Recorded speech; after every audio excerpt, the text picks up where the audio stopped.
Eis que é então o 20 de setembro, feriado aqui no Rio Grande do Sul, feriado em função aí da Revolução Farroupilha, apesar que o nome do feriado na verdade é Dia do Gaúcho, mas a gente sabe que a data do 20 de setembro escolhida para supostamente rememorar a tradição folclórica, né? Em função da Revolução Farroupilha, 20 de setembro, também conhecida como Guerra dos Farrapos, que é o nome que eu considero mais preciso, mais correto, ainda que a gente saiba que na historiografia hegemonicamente o termo mais utilizado é Revolução Farroupilha. Como o dia 20 de setembro, quando chega, vocês sabem que não faltam historiadores e historiadoras para lançar lista de mitos da Revolução Farroupilha, muitas vezes até com coreografias, muitas vezes com pessoas que apontam coisas para a tela para mostrar isso foi um fato aqui, um mito aqui. Aqui não vai ter nada disso. Bom, eu quero apenas trazer um debate sobre alguns pontos que eu quero falar sobre esse tema da Revolução Farroupilha, alguns aspectos aqui que eu vou trazer, tá?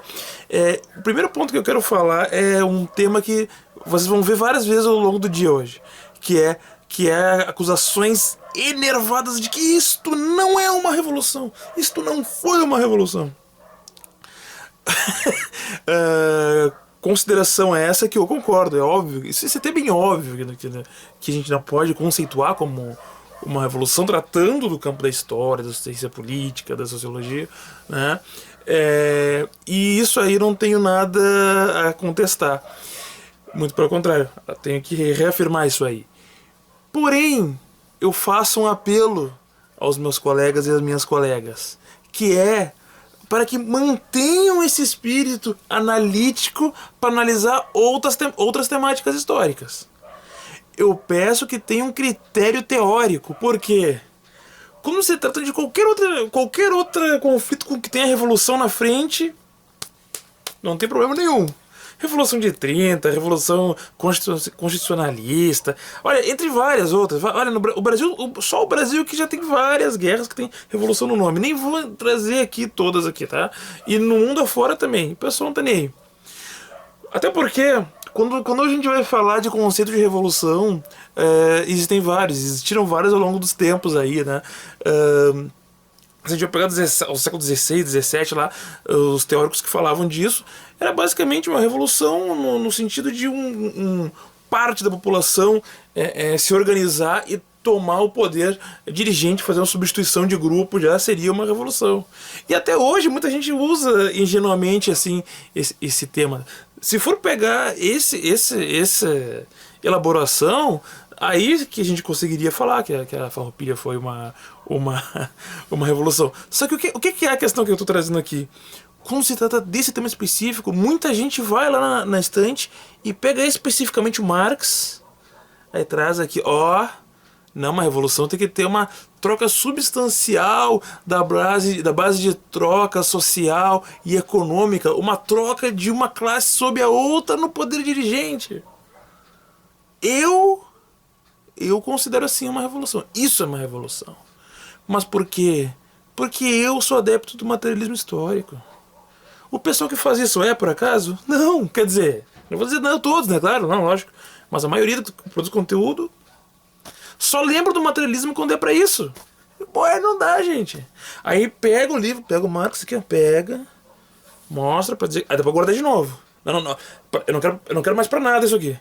Só lembra do Marx de novo quando é pra ir no carnaval de rua. Aí põe a tiara aqui, né? Com a foice e martelo, fantasiadinho de comunista, né? Pra incomodar a família. E aí, beleza. Dá uns beijinhos, aquela coisa toda, né? Beleza.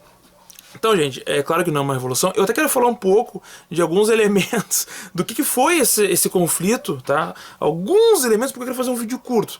Mas vejam, é claro que se tratou de uma revolta oligárquica. Se tratou de uma revolta de uma burguesia agrária, uma burguesia rural, que naquele momento tinha uma série de problemas com questões relativas à tributação vinda do Império do Brasil. né? Porque era uma burguesia rural que produzia para exportação. Exportação, na verdade, dentro do território, né? Não era bem exportação. Vendia muito para São Paulo, Rio e Minas. Seus produtos para Bahia também, né? Cara, o charque é o principal produto daquele período ali, mas tinham vários outros, na verdade, mas vou concentrar no charque aqui para poder concentrar o tema, tá?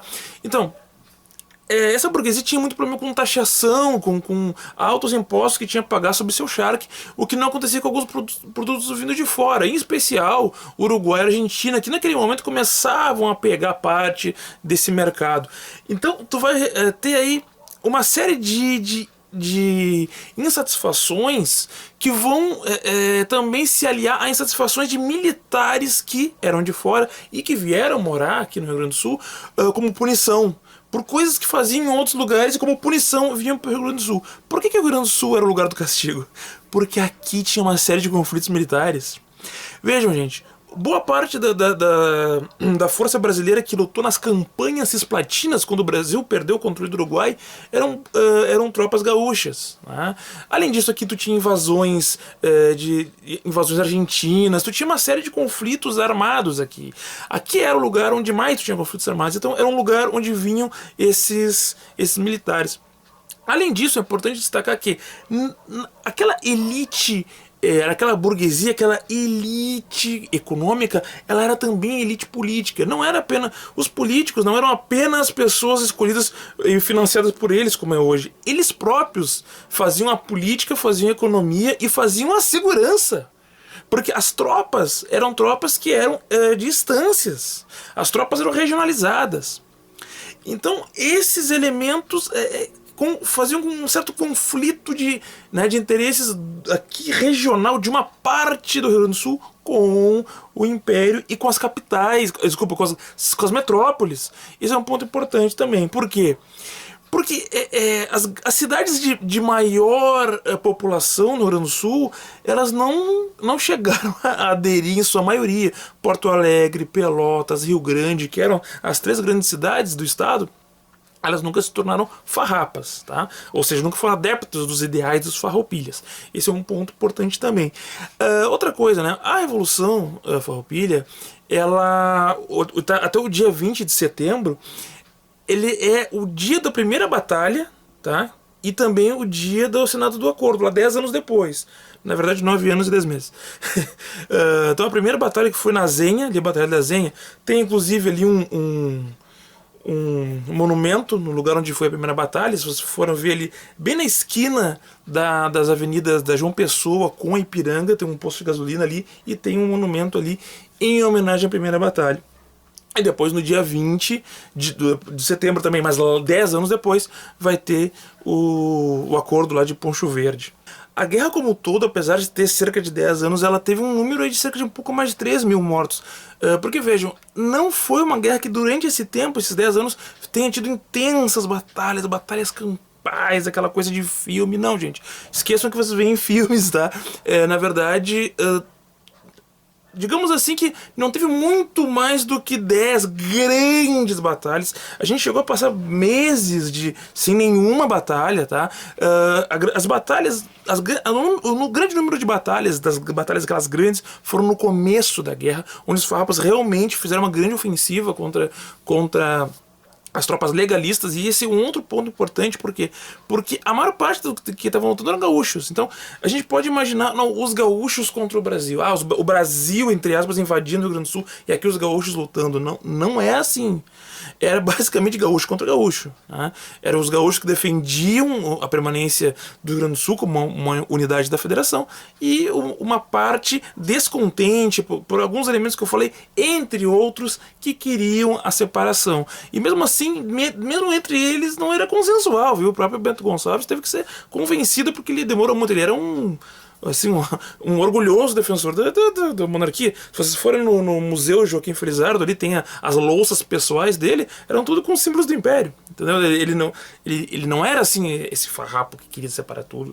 Alguns eram, como o Antônio de Souza Neto, Lucas de Oliveira. Mas, gente, eu tô tentando fazer vídeos aqui de até 10 minutos, então eu vou encerrar aqui, vou pedir para vocês curtirem e se inscrever. No próximo momento a gente fala mais sobre esse assunto. Até mais.